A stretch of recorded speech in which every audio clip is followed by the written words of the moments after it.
You're probably gonna laugh about this podcast. Every time I pick this topic, you sort of roll your eyes and go, "Hey, there's no one out there that actually cares about this team except me, right?" But you seen StatMuse, yeah? StatMuse, nice little website here, gives you a whole bunch of fun facts. And the I pulled this up, and basically I'll read out what it says in front of me. Between March 2013 and March 2023, so literally that's the last 10 years, this team has the worst record with a record of 286 wins and 519 losses. Can you pick the team? I mean, surely it's Orlando Magic. Correct. I gave it away maybe at the start, right? So we suck, Yeah. yeah? We've sucked for the last 10 years. Okay. And my take here is that we tore it all down. We gave away Vucevic, traded away Aaron Gordon, we traded away Evan Fournier. We tore it all down. Just like before that, we tore it all down before when we gave away Tobias Harris and Alfred Payton and all these other draft picks we slowly accumulated, tried to develop. Victor Oladipo is another one that bounced in jumped into my head. And here we are again. We're on the up.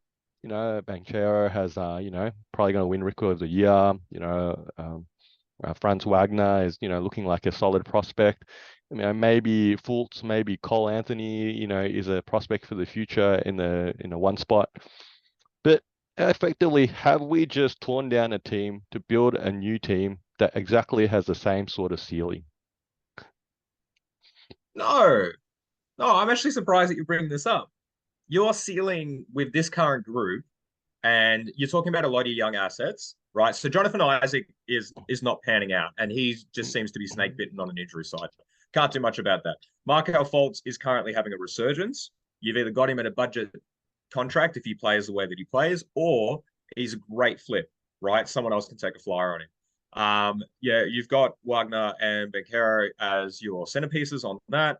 I think uh, the name of the person from last year is, I think, your fourth pick or fifth pick. What is his Shugs. name? Shugs. That's how bad he's playing. Shugs. Yeah, Jalen Suggs. Yeah. Jalen Suggs. I think that that's not panning out, but you know what? You could see him being thrown in a trade as a bit of a throwaway, kind of like a Laurie Markkinen, right? A draft pick that didn't pan out, maybe needs a different scenario. I'm not down on them. I was looking at the scores today. Lakers beat Orlando, and and Austin Reeves has to go off for 35, and they keep their season alive. And it's really interesting the power of narratives because the Lakers record is 35 and 37, and they're currently making that playoff push. Magic, no one expects anything out of the Magic, but they're 29 and 43. There is not actually a very big difference in their records, and theoretically, they could have a very similar record by the end of the season. There's a 6-win difference, right? The Magic have done well. They have performed well, and they have positioned So themselves so appropriately. They're so 13 for the East. suddenly you've turned into a Magic fan. So let me pose this to you, Nick, the Magic fan. All right. How do you see this team going from about 30 wins now? Let's assume that we're going to pick up, let's say we go 500 the rest of the way. So we're going to end up about 34 wins, give or take. Okay. How do you see this team going from 34 wins now to 44 wins and then to the 50 win sort of threshold that it becomes a legitimate contender? Because I don't see it. Because I don't think the pieces that we have will develop into that sort of 50 win threshold sort of team. And so now we're talking about, well, we're not talking about the draft anymore because we're not drafting in the top 10 anymore because now we're becoming competitive in that sort of sense. And we're not really a free agent destination in that sense, unless, I don't know, what Bronny James comes to us and we get 40-year-old LeBron for a year, which makes no difference anyway. It's like I just don't see it. And that's exactly the sort of middling team that we were. Maybe we make the playoffs next year. Great. We'll win 42 wins. Yeah. So we'll make the playoffs next year. All right. And, that's what we did for 4 or 5 seasons in a row before we tore it all down because we couldn't get past that first round anyway. That's what it looks like to me again. I think I compare them probably a little bit to OKC, right? So OKC is a weird smorgasbord of just draft picks and assets that they've accumulated, and they're not really ready to do anything. And what's propelling them to be good is obviously SGA being a 30 plus point scorer, right? So I would say your pathway to really taking that step, because currently there are 29 wins. Let's say they finish around 33, 34. To get to 500, it's 10 more wins on their additional season. That personally, like my opinion, comes from Banchero and Wagner just being better, right? Banchero is already averaging 20, essentially. So surely that ceiling goes up. Wagner as well. If you have a team with two young players that are averaging at least 20 points each, you're in a good position, right? I think I don't know what I'm surprised. Bol was pretty much lighting up your world a couple of months ago, and I think you have a lot of reasons to be optimistic. Okay, I think I think you could. Think if you're saying optimistic that the Magic will return to the playoffs, sure. I think we're on the up. Potentially next year we should be aiming for playoffs, and worst case play in, and seeing if we can do something there. But I guess what I'm saying here is that I don't see this core being a championship core. And I think that's the difference between us and say, OKC. Okay, SGA is an all NBA talent. That's a huge, huge difference there. We have no one that's comparable to SGA. We have no one that's comparable to at the Josh moment, Giddey, and at the moment, OKC. Okay, also still waiting for Chet Holmgren to obviously even play his first game. Okay, and they're obviously I at the moment. So I don't um, love this. I I don't don't know. love it. I think Banchero is a lot better than you realize. I think we're a bit blind to the fact that like he is incredibly good for a number one pick who has really swept the rookie of the year race with a little bit of a scare from Benedict Mathurin for a while, but he is consistent. He is consistent. He has playmaking ability. He's big bodied. He's 19 years old. I think you have a lot of stock in that. And I think it needs time. SGA was not SGA 5 years ago, right? So like these things do take time. And what you need to realize is that the Magic is on a weird timeline. So it took 4 years from Shaq to the finals. If I'm getting my math correct, it took 6 years for Dwight to the finals. Is that right?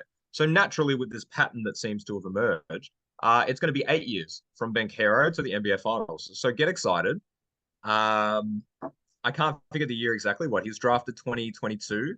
So 2030, we should see the Orlando Magic in the NBA finals. I don't even think Banchero is going to even become an all-star. Oh my God. Wow. That's Wow. All right. that's I it. I guess that's how I I see think the it. But negativity,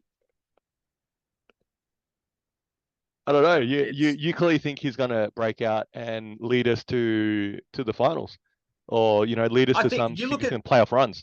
I just don't see it you happening. look at someone like Devin Booker, right? So Devin Booker was really cellar dwelling on a bad Suns team year in, year out, and everybody thought that he was just, like a scorer, right? Like a Monte Ellis-esque, like can put up a lot of shots, put up a lot of points, doesn't really equate to anything. And we even still have debates about him in purposeful games, right? But this season really has kind of demonstrated himself. He's a top shooting guard, and that had taken time. And he was a 13th pick, right?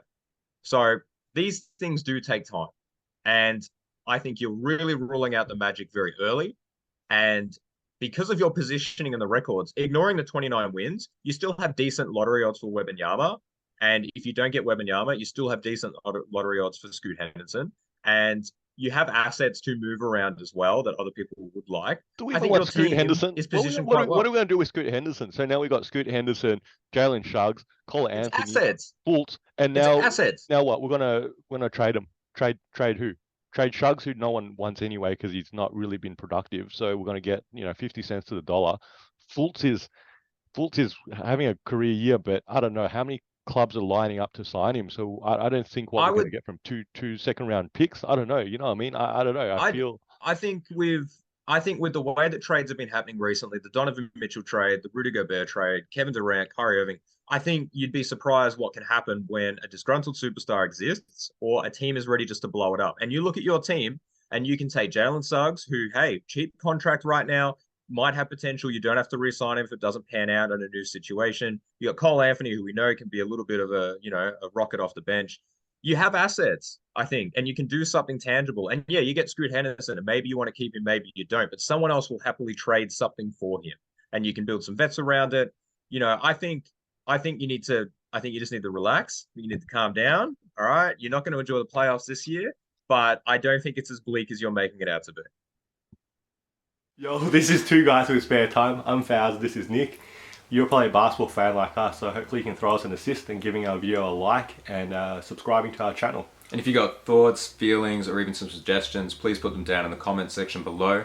And thank you for using your spare time to watch us in our spare time.